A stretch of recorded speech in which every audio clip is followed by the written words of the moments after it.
wasn't a fat child. Not according to the photos I've been poring over lately. But I don't remember things that way because I only remember being told how fat I was. By the time I was 13, I was a size 16, 18 with a flat stomach, an hourglass figure, and a D cup. I was convinced my body was wrong. I was on my way to boarding school in the fall of 1988. My mom was determined to protect me from the evils of white people as best she could. I was already smarter, check, but now I had to be more beautiful, less fat. So she took me to a nutritionist who told me I would always be single and I would never have a successful career if I didn't look like Diana Ross. Fat people don't succeed in life or love. I don't blame my mom. She is beautiful. She's tall and curvy and had always been thin even then. She was mahogany, so the Diana Ross thing made sense. And my mom wanted the best for me. So I ate 1,200 calories a day, and I power walked from a size 18 to a 14. I was gorgeous, a bombshell. I still needed to be a little smaller though, a 12, maybe a 10. Fall was approaching, and everywhere I went, everybody told me how good I looked. I couldn't believe how pretty I was. Late that summer, my mom and my twin siblings went off to church, choir or Bible study or some such thing, and I stayed at home and hung out with my dad. I worshiped my dad, at least until about 2 or 3 years earlier, when he changed from being the best and most attentive dad ever to being a bizarrely angry man. After I went to bed that night, he came to my room, opened the door, and started asking me questions. Do you sleep in your underwear? Have you ever been kissed? There. Let me kiss it for you. I had a witty response for each question. And although I was getting increasingly afraid, I was convinced I could talk my way out of this. I could talk my way out of anything. I frustrated him with my constant chatter, and he snapped at me. One day, you're gonna have an itch you need to scratch and you won't know how. Let me show you. Somehow, I managed to talk him away from my door. And when he left, I got out of bed, closed the door, locked it, got dressed, climbed out of my window, and ran to my aunt's. In family counseling, I learned that it was my fault for prancing around thinking I was so cute. And he was my father, and it was his responsibility to teach me a lesson before I left the nest. The lesson? Fat, my body was wrong. Fit, my body was dangerous. I arrived at boarding school in September 1988, a size 14. By Thanksgiving, I was a size 20. When I arrived at the airport, I saw my mom, and I saw the horror and disappointment in her eyes. I fell into her arms, and I sobbed. I didn't date in college. I didn't date ever, really. It was inconceivable to me that anybody could be attracted to me. I had a woman show up in my dorm room in college and ask to sleep over because she was upset. I welcomed her in, told her it would be okay, curled up with her, and went to sleep.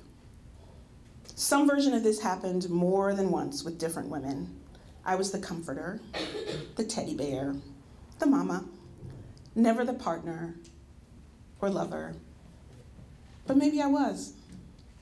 I just didn't see myself that way. I did sort of date somebody senior year. It was so horrible. I was just so grateful that she kind of sort of liked me, that I totally let her treat me like shit. When I was 26 years old, I met a woman who made me believe I was the most beautiful and amazing thing she had ever seen, a unicorn. I fell in love with the way I looked in her eyes. I spent almost 12 years of my life in psychological hell and existential instability because I was grateful for being seen as attractive, for being worthy of love. I was grateful that she, even with all of her problems, could want me, and I loved her for it, and I gave myself up to her. But tired of being a mystical creature, tired of my cage, I broke free and came home to Memphis. Woo!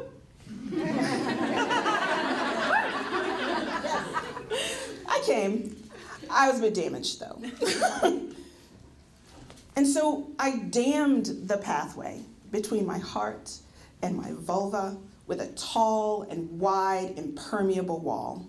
I separated my heart from my need to be touched, to be seen as physically attractive, because such a need is dangerous. I went about my life and work. I tried to create a career for myself here, and then I realized I was falling in love. All the signs were there. One name escaping my lips more often than others, one face on my mind, availability whenever I got a call or a text, irrational exuberance every time I saw him. Him. A man. White. 13 years my junior.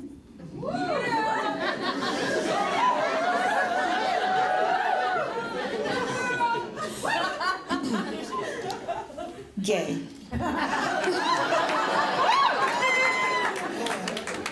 I had a very serious problem. Damming the heart-vulva pathway clearly throws things off. I am a lesbian, after all. I had never been with a man. He's beautiful, charming, quite the specimen by general consensus. I even call him a Nordic demigod occasionally. It was a bit intimidating at first, but as I said to him once, the more I know him, the less aesthetically perfect he becomes.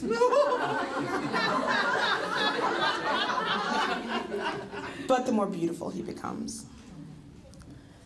I didn't need him to see me as beautiful. I didn't need for him to think of me as desirable. Our closeness was an altogether different thing. It was different from any other relationship I had in my life. And he's G-A-Y, very gay. So I was really confused about what the hell this was. I mean, what was this? So I frustrated him with my anxiety and my questions, and I worried about the moment when he would be done with this, with whatever this was.